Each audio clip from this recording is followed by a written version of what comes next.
안녕하세요. 이곳은 마음이 편안해지는 공간, 책틈입니다.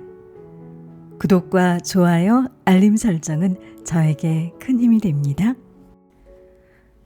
오늘은 한국인이 사랑한 세계 명작의 첫 문장들을 만나보겠습니다. 그는 멕시코 만류에서 조각배를 타고 홀로 고기잡이를 하는 노인이었다. 이 문장 기억하십니까? 해밍웨이는 노인과 바다의 이 첫 문장을 완성하기 위해 무려 200번을 고쳤었다고 합니다. 소설가는 첫 문장을 쓰기 위해 밤을 지새고 독자는 그 첫 문장을 읽는 순간 밤잠을 설치게 됩니다. 소설에서 첫 문장은 독자와 첫 대면하는 첫 장면이죠. 첫 문장은 책의 흐름을 좌우하고 소설에서 가장 주목받는 문장 중에 하나입니다. 장편에서는 도중에 끊어질 수도 있는 독자의 눈길을 끝까지 끌고 가는 감흥의 끈이 되고, 단편에서는 눈길을 떼지 않고 단숨에 끝까지 읽게 하는 흥미를 이어가고 있습니다. 첫 문장이 성공적이라면 글쓰기의 절반은 이뤄진 거나 다름없다고 하는데요. 그래서 오늘은 명작의 첫 문장을 만나보도록 하겠습니다. 명작의 첫 문장은 오래도록 음미하고 싶은 명문인 경우가 많습니다. 작가의 개성과 심오한 문학 세계가 첫 문장에 고스란히 담겨 있죠. 제가 첫 문장을 읽는 동안 어떤 소설이었는지 한번 기억을 되짚어 보셔도 좋을 것 같습니다. 행복한 가정은 모두 비슷하게 닮았지만 불행한 가정은 불행한 이유가 각각 다르다. 이 첫 문장은 톨스토이의 명작 안나 까레니나의 첫 문장입니다. 정부 고관 까레닌의 아내인 미모의 안나는 오빠인 스테판 부부의 다툼을 중재하기 위해 모스크바에 왔다가 젊은 귀족인 장교 브론스키 백작과 사랑에 빠지게 되죠. 지방의 순박한 지주인 레비는 스테판의 부인 돌리의 여동생 키티에게 구혼을 하는데요. 브론스키와의 결혼을 기대하는 키티에게는 거절당하고 맙니다. 이렇게 시리에 빠진 레비는 영지로 돌아와 농작에 전념하게 되는데요. 그런데 브론스키는 안나와 사랑에 빠지게 되고 그것을 계기로 키티는 그만 병이 들고 맙니다. 안나는 남편과 어린 외아들이 기다리는 페테르부르크로 돌아가지만 브론스키는 안나를 쫓아가게 되죠. 두 사람의 관계가 급속히 깊어지게 되는데요. 그것을 안 까레이니는 세간에 대한 체면 때문에 이혼에는 응하지 않습니다. 안나는 브론스키의 아이를 출산하고 사경을 헤매게 됩니다. 그 모습을 보면서 까레니는 동정심과 관대한 태도로 안나를 용서하게 됩니다.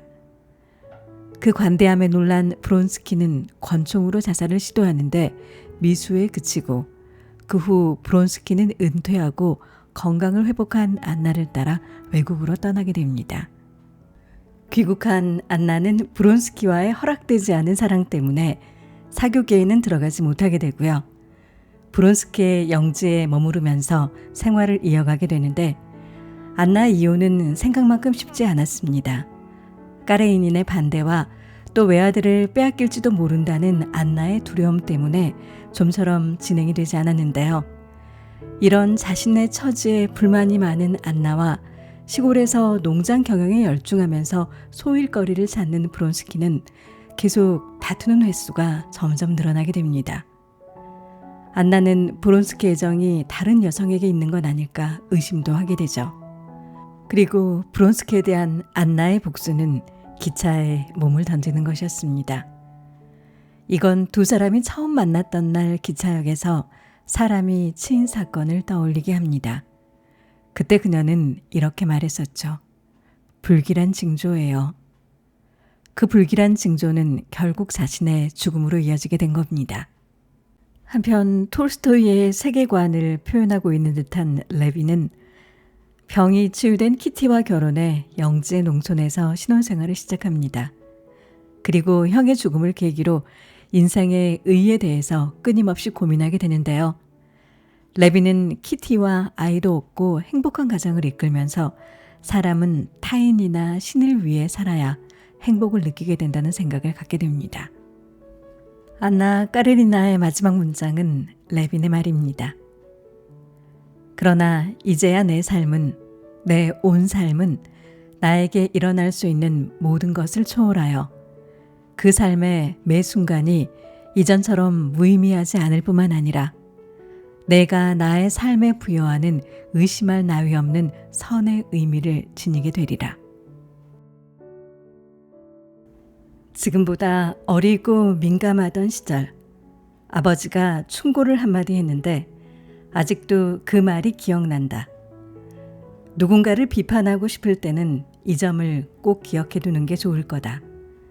세상의 모든 사람이 다 너처럼 유리한 입장에 있지는 않다는 것을.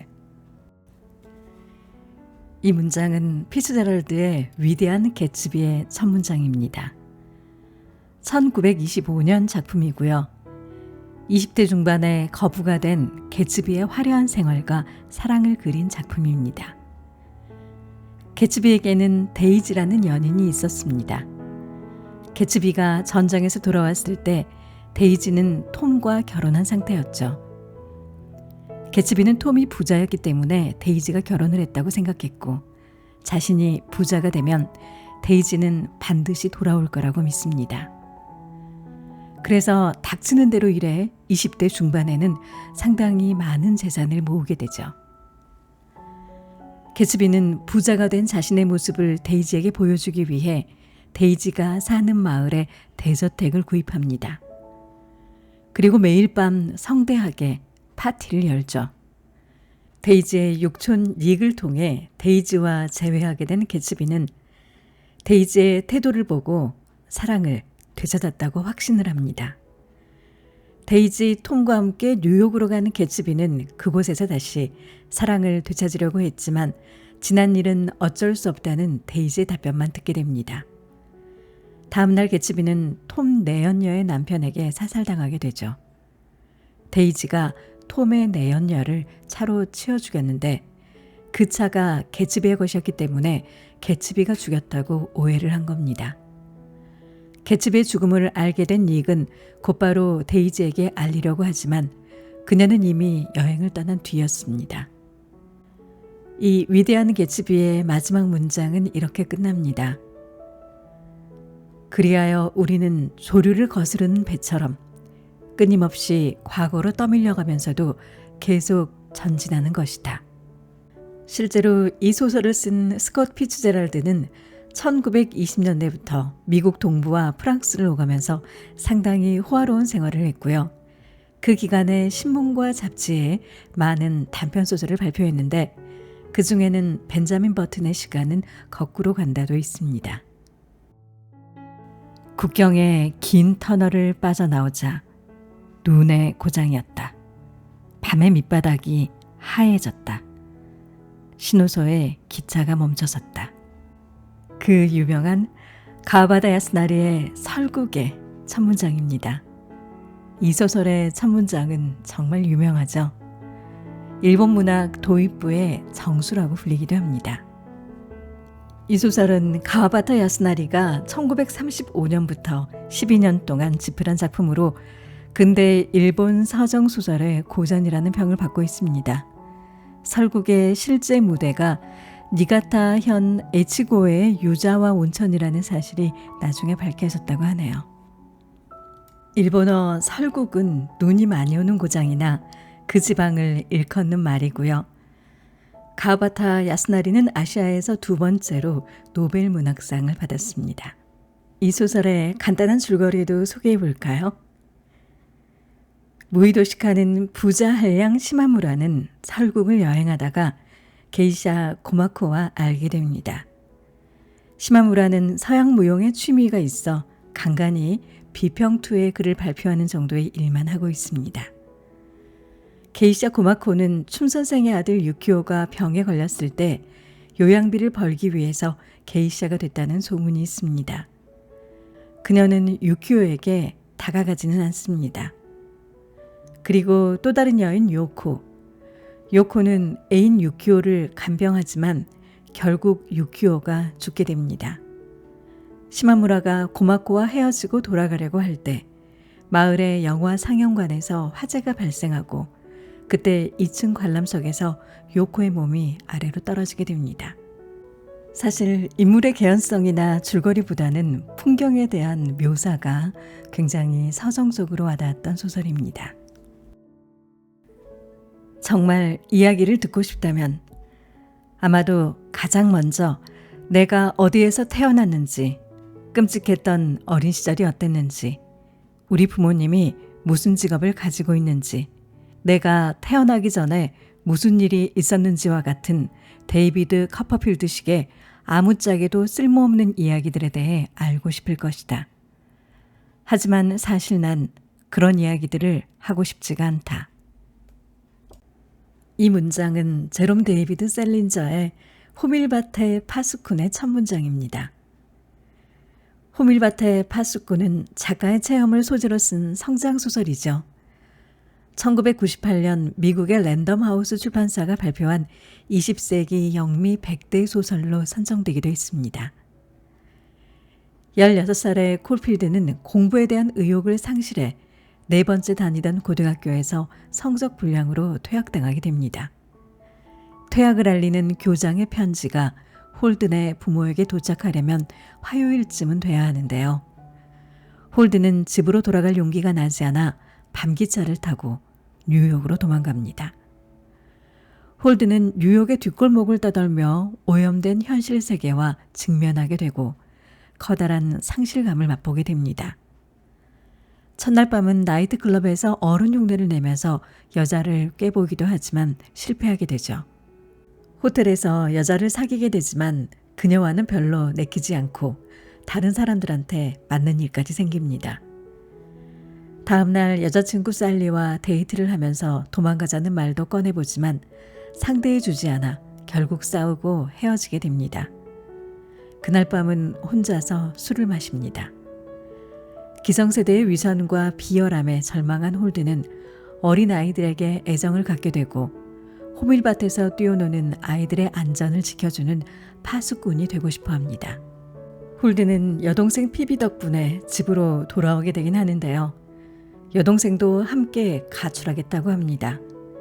하지만 오누이는 가출을 단념하고 회전 목마를 타러 갑니다.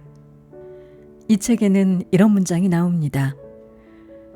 그럴 때 어딘가에서 내가 나타나서는 꼬마가 떨어지지 않도록 붙잡아주는 거지.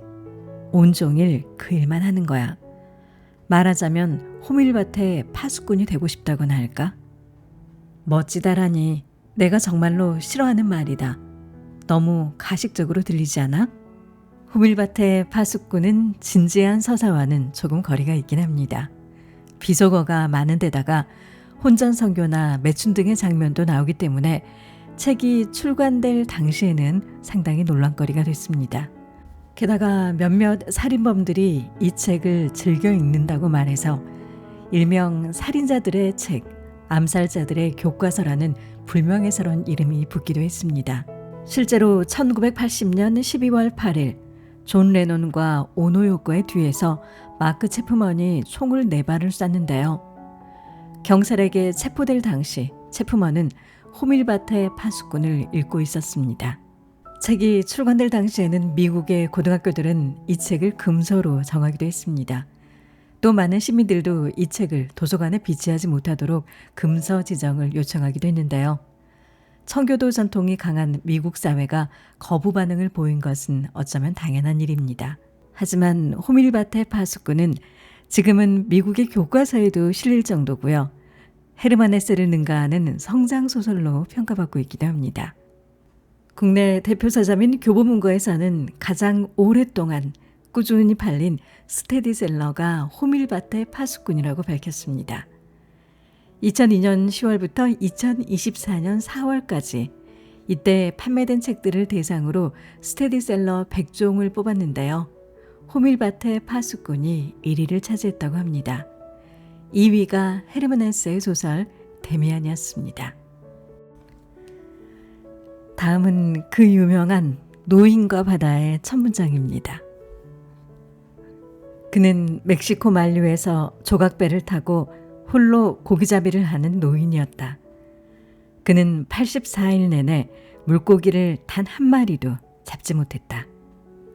노인과 바다는 해밍웨이가 1952년에 발표한 소설로 퓰리처상을 수상하기도 했습니다. 해밍웨이는 쿠바를 좋아해 자주 놀러 가기도 했는데요. 쿠바인 어부 그레고리오 푸엔테스가 실제로 겪은 이야기를 토대로 새롭게 창작해 소설로 만들었다고 합니다. 소설이 발표될 당시에 푸엔테스는 50대였습니다. 이 소설에 나오는 늙은 어부 산티아고는 84일 동안 고기를 한 마리도 잡지 못했습니다. 그에게는 마놀린이라는 풋내기 조수가 있었는데요. 그의 부모님은 마놀린이 산티아고보다는 능력 있는 사람들과 고기잡이를 나가기를 원했습니다. 그러나 마놀린은 산티아고에 대한 존경심을 잃지 않고 그의 집에 매일 밤 놀러가 고기잡이 도구를 정리해 주기도 하고 먹을 것도 갖다 줍니다. 그리고 산티아고 노인의 우상인 야구 선수에 대해서 이야기하곤 하죠. 그러던 어느 날 산티아고는 마놀린에게 자신이 고기를 잡을 수 있다는 확신을 갖고 있고 멕시코만으로 떠난다고 말합니다. 바다에 나간 지 85일째 되던 날, 산티아고는 멕시코만에 도착합니다. 그리고 그날 오후 그는 낚시를 쳤고 마침내 큰 청새치를 잡게 되는데요. 그러나 그는 청새치를 보트로 끌어올리기는커녕 오히려 그 청새치가 보트를 끌어당기고 있습니다.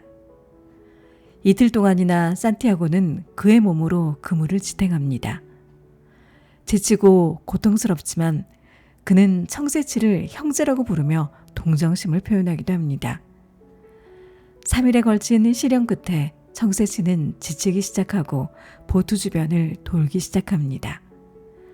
지친 산티아고는 남은 힘을 다해 청새치를 보트 가까이에 당겨 작살로 찌르면서 드디어 오랜 싸움을 끝내게 됩니다. 산티아고는 청새치를 보트에 매달고 시장에서 높은 가격에 팔 것을 기대하면서 집으로 향하게 되는데요. 하지만 산티아고가 집으로 돌아오는 동안 청새치의 피가 상어들을 유인하고 맙니다. 산티아고는 첫 번째로 나타난 청상아리를 작살로 죽였고 노에 칼을 묶어서 만든 작살로 5마리의 상어를 죽이고 나머지 무리들도 모두 쫓았습니다. 그러나 그날 밤 상어떼들은 다시 또 찾아와 청새치를 뼈만 남기고 다 먹어치워버립니다. 그는 청새치를 잃어버린 것에 대해 자책합니다. 마침내 해가 뜨기 전에 산티아고는 무거운 돛대를 어깨에 메고 그의 집에 도착합니다. 그리고 그는 침대에 쓰러져 맥없이 누워서 잠이 들죠. 다음날 다른 어부들이 산티아고가 큰 청새치를 잡았다는 걸 알지 못한 채 아직도 청새치의 뼈가 달려있는 배를 둘러싸고 있습니다. 그리고 식당 주변에 있던 여행객들은 그 뼈를 상어의 것이라고 착각합니다. 바다에 나갔던 산티아고를 걱정했던 마놀리는 집에서 자고 있는 산티아고 노인을 발견하고 안도감에 울음을 터뜨립니다. 마놀리는 산티아고에게 신문과 커피를 가져다 주죠. 노인이 잠에서 깼을 때 그들은 다시 한번 고기잡이를 나가자고 약속합니다. 그리고 다시 잠이 들었을 때 그는 리니아 해변에 사자꿈을 꿉니다. 영원한 회귀란 신비로운 사상이고 니체는 이것으로 많은 철학자를 공경에 빠뜨렸다.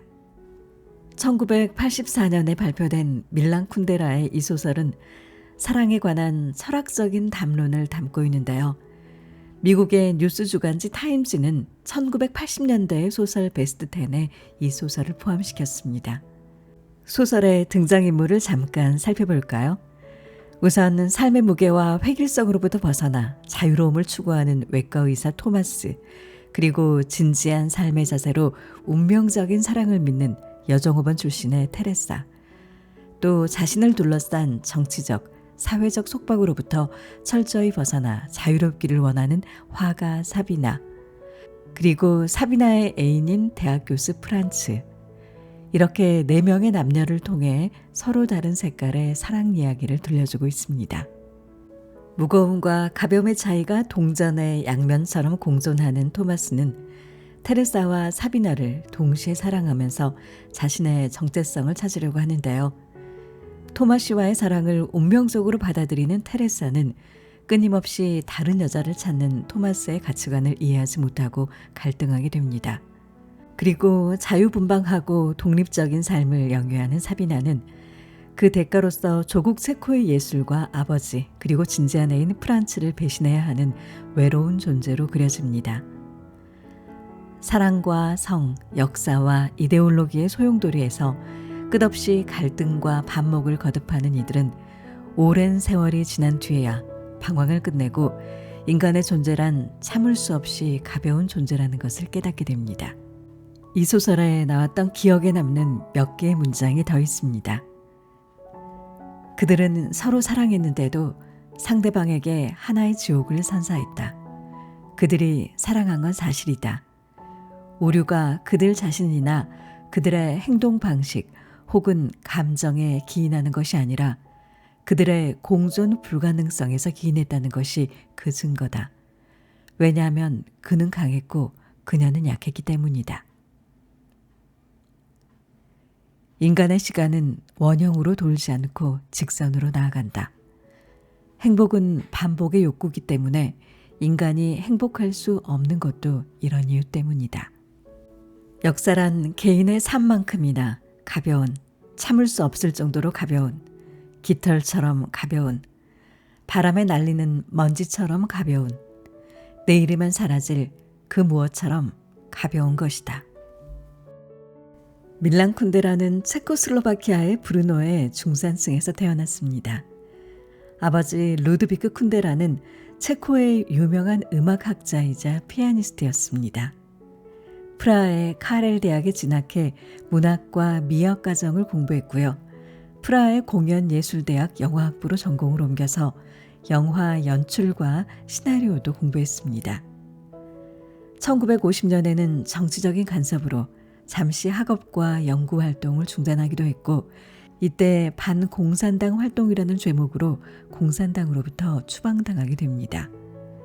그는 이 심정을 소설 농담에서 풀어냈습니다. 체코 공산당의 많은 영향을 받았고요. 이후 입당과 탈당을 반복하게 됩니다. 1958년에는 프라하의 공연예술대학 영화학과에서 교수로 재직하기도 했는데요. 프라하의 봄 이후 이어지는 정부 주도의 숙청으로 모든 공직에서 해직당하고 저서가 압수되게 됩니다. 1975년에는 아내 베라와 함께 프랑스로 망명했고 프랑스의 브르타뉴의 렌대학에서 객원 교수로 지내며 비교 문학을 강의하게 됩니다. 그리고 1984년 참을 수 없는 존재의 가벼움이 발표되고 세계적인 작가로 인정받게 됩니다. 5월 하순의 어느 날 저녁 한 중년 남자가 샤스턴에서 블레이크모 계곡 인근에 있는 말로트 마을의 집으로 걸어가고 있었다. 소설 테스의 첫 문장입니다. 원래 제목은 더버빌가의 테스고요. 그래픽지에 연재됐다가 삭제나 수정된 부분을 보완해 1891년에 단행본으로 출간됐습니다. 테스는 쇠락한 귀족 가문의 딸로 영국 시골의 가난한 집에서 태어났습니다. 테스는 귀엽고 똑똑했지만 운명은 모질었는데요. 가난 때문에 가정부로 취직하지만 주인집 아들 알렉에게 처녀성을 빼앗기고 단 한 번의 관계로 사생아를 낳게 됩니다. 아이는 곧 숨지고 맙니다. 테스는 목사 아들 클레아를 만나 결혼식을 올리지만 테스의 어두운 과거를 알게 된 클레아가 충격을 받고 말없이 클레아의 곁을 떠나고 맙니다. 알렉이 다시 나타났고 테스는 못 이기는 척 알렉의 감언이설에 넘어가기로 하는데요. 바로 그때 클레아가 나타납니다. 클레아를 떠나보낸 뒤 테스는 알렉을 찔러 죽이고 클레아의 뒤를 쫓아갑니다. 그러나 테스가 클레아를 만났을 때 그녀를 추격해온 경찰관들도 따라옵니다. 그 뒤 감옥 지붕 위에 테스의 죽음을 알리는 검정 깃발이 나부낍니다. 항구 도시 피레푸스에서 조르바를 처음 만났다. 나는 그때 항구에서 크레타 섬으로 가는 배를 기다리고 있었다. 그리스인 조르바는 1946년에 발표된 소설로 원제는 알렉시스 조르바의 삶과 모험입니다. 주인공 알렉시스 조르바는 카잔차키스가 고향 크레타 섬에 머물던 1917년 자신의 인생에 깊은 영향을 주었던 기오르고스 조르바와의 만남과 발칸 전쟁에 참전했던 체험을 투영해 재창조한 인물입니다. 젊은 지식인인 나는 60대의 그리스인 알렉시스 조르바를 아테네의 피에레푸스 항구에서 처음 만납니다. 나는 유산으로 상속받은 탄광 산업을 조르바와 같이 하기로 하고 크레타 섬에서 함께 생활하게 되는데요. 현재에 집중하며 살아가는 조르바의 모습은 책 속의 진리에만 갇혀있던 내게 생생한 삶의 체험이라는 자극을 주게 됩니다. 조용하고 평화로운 마을처럼 보이는 크레타 섬에는 한편 속물들이 살고 있었습니다.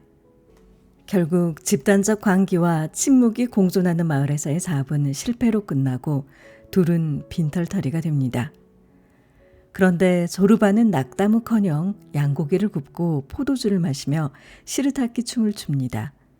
조르바로 인해 나 역시 춤추는 여유 속에서 해방감을 느끼게 되죠.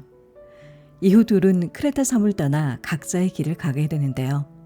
훗날 조르바가 죽은 뒤 그가 분신처럼 여겼던 산투르 악기를 남긴다는 내용의 편지가 내게 도착하게 됩니다. 본문 중에서 기억에 남는 문장을 소개합니다. 나는 어제 일어난 일은 생각 안 합니다. 내일 일어날 일을 자문하지도 않죠. 내게 중요한 건 오늘 이 순간에 일어나는 일입니다. 오늘 엄마가 죽었다. 아니, 어쩌면 어제인지도. 양로원으로부터 한 통의 전보를 받았다.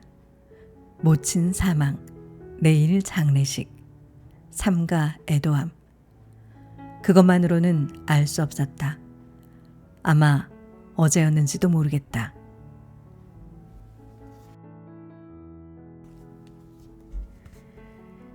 이 문장은 알베르 까뮈의 이방인의 첫 문장입니다.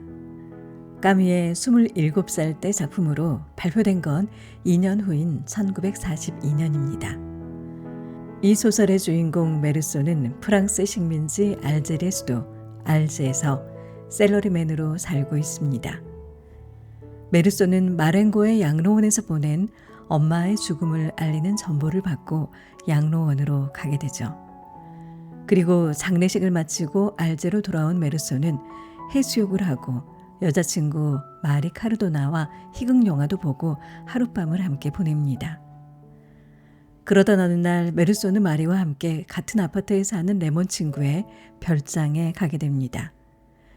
그곳에서 우연히 불량배의 싸움에 휘말리게 되고 레몬을 다치게 한 아랍인을 권총으로 죽이고 맙니다. 메르소는 재판에서 마치 이방인처럼 담담하게 죄를 인정합니다. 그리고 재판관이 살인 동기를 묻자 메르소는 태양이 눈부셔서라고 답합니다. 메르소는 사형 판결을 받지만 속죄 기도를 거부하죠. 오히려 나의 처형에 많은 사람들이 모이고 나를 증오하고 규탄하는 것만이 나의 바람이다라고 외칩니다. 이 소설을 쓴 알베르 까뮈는 알제리 몽드비에서 이주민 가정의 둘째 아들로 태어났습니다. 1차 세계대전에 참전했던 부친이 전사하자 홀어머니 밑에서 가난한 어린 시절을 보냈고요. 알제 대학의 철학과에 진학했지만 지병인 결핵 때문에 교수가 될 것을 단념하고 졸업 후인 1938년 알제 레프블리행의 신문 기자 생활을 시작합니다. 2차 세계대전 중에는 저항운동에 참가해 레지스탕스 기관지 콤파의 주비를 맡았습니다. 1942년 7월 프랑스가 독일군의 점령하에 있었을 때 이방인을 발표하면서 일약 문단에 주목을 받기 시작합니다. 그 후 페스트로 명성을 더 쌓아갔죠. 1957년에 노벨 문학상을 받았습니다. 찌는 듯이 무더운 7월 초의 어느 날 해질 무렵 한 청년이 S골목의 셋집에 있는 자신의 작은 방에서 거리로 나와 약간 망설이듯 느릿느릿한 걸음으로 K다리 쪽으로 걸어갔다. 이 첫 문장은 도스토옙스키가 쓴 죄와 벌의 첫 문장입니다. 45살에 완결한 죄와 벌은 1866년에 출간됐습니다. 8년간의 유형 생활 후에 두 번째로 발표한 대작인데요. 시대적 배경은 1860년대 후반 러시아의 경제공황, 무대는 페테르부르크의 빈민가입니다. 23살의 청년 라스콜리니코프는 지방 소도시 출신으로 돈 없는 가난한 대학생입니다. 어려움에 처한 어머니와 여동생을 구하고 자신도 대학을 졸업한 뒤 출세의 길을 가고 싶어 했던 그는 목돈을 마련하기 위해 전당포 노파를 죽이게 됩니다. 그런데 노파의 이복 여동생 리자베타까지 죽이고 말죠. 제2의 살인으로 심한 양심의 가책을 느꼈고 악몽에 시달리게 됩니다. 예심 판사는 자수를 권하죠. 순결한 소녀를 만나 사건의 진실을 이야기하게 되면서 심적 변화를 일으키게 됩니다. 자수를 하고 시베리아 유형길에 오르게 되는데요. 소냐는 감옥 근처에 살면서 라스콜리니코프의 갱생을 돕게 됩니다. 어느 날 아침 그레고르 잠자는 불안한 꿈에서 깨어났을 때 침대 속에서 한 마리의 커다란 해충으로 변해 있는 자신의 모습을 발견했다. 카프카의 변신 첫 문장입니다. 변신은 1916년 작품이고요. 주인공 이름 잠자는 체코말로 나는 고독하다 이런 뜻이라고 합니다. 그레고르 잠자는 어느 날 아침 갑자기 해충으로 변하게 됩니다. 세일즈맨이었던 그는 그날도 출장을 갈 예정이었는데요. 해충이 된 잠자는 겨우 가족을 만나게 되지만 가족은 그를 성가신 존재로 취급합니다. 집에 하숙을 두게 되면서부터 잠자는 방에서 나가는 것이 금지됩니다. 그러던 중에 여동생이 켜는 바이올린 소리에 끌려 가족들 앞에 나타나게 되는데요. 그 추한 모습을 본 하숙이는 기겁을 하고 아버지는 분노합니다. 잠자는 가족의 그러한 태도에 상처를 입고 자기 방으로 돌아가 살 기력을 잃고 서서히 죽어가게 됩니다. 프란츠 카프카는 체코의 수도 프라하에서 부유한 유대계 독일인의 아들로 태어났습니다. 독일계 고등학교를 나와서 프라하 대학에서 법률을 공부했고요. 졸업 후에는 법원에서 시보로 일하기도 했습니다. 아버지와의 불화와 동생들의 잇단 죽음을 목격하는 등 불우한 유년기를 보내게 됩니다.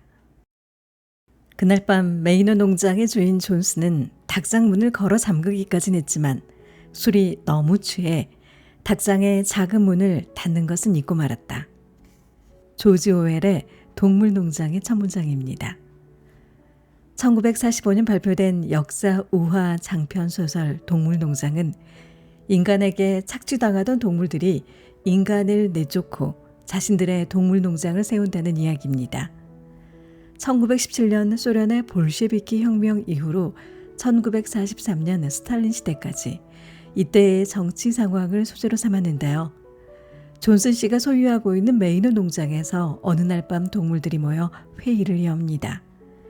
늙은 수퇴지 메이저의 이상나릇한 꿈에 관한 이야기를 듣고 인간을 추방해야 한다는 결의를 다지게 됩니다.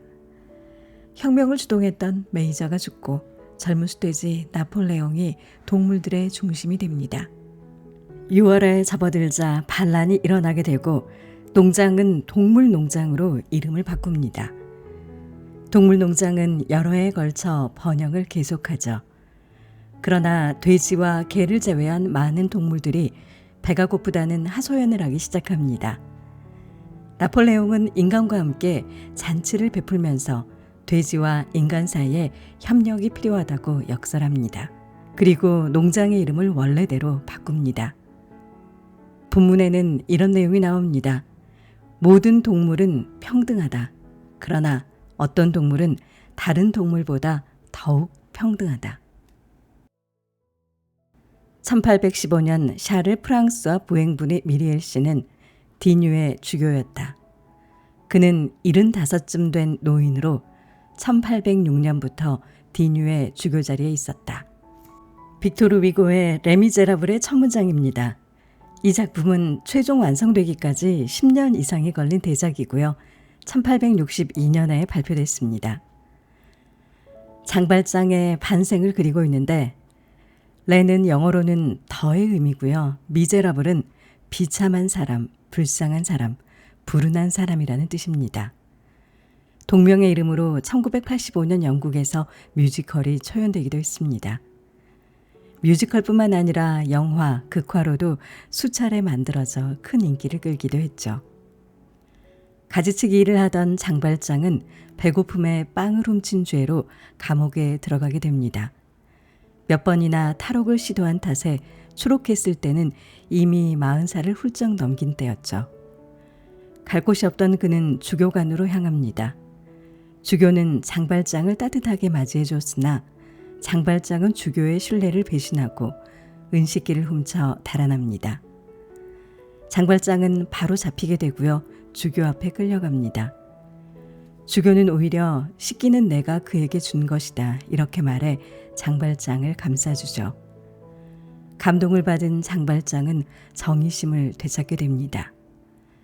장발장은 이름을 마들렌으로 바꾸고 공장을 경영해 큰 부자가 됩니다. 자기가 이룬 부로 마을과 사회에 기여하기 시작하자 많은 사람들이 그를 존경하게 됐고 급기야 시장이 됩니다. 한편 자베르 형사는 끈질기게 장발장을 추적하죠. 제3의 인물이 장발장이라고 오해받아 체포되자 장발장은 자신이 진짜 장발장임을 밝히고 개명한 죄로 투옥됩니다. 모든 것이 원점으로 돌아간 것입니다. 장발장은 탈옥해 판틴이 숨지고 남겨진 소녀 코제트를 찾아내 판틴과 약속한 대로 코제트를 맡아 기릅니다.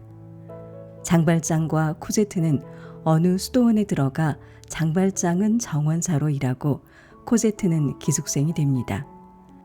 1832년 파리에서 폭동이 일어나고 장발장은 상처를 입은 코제트의 연인 마리우스를 구하게 됩니다.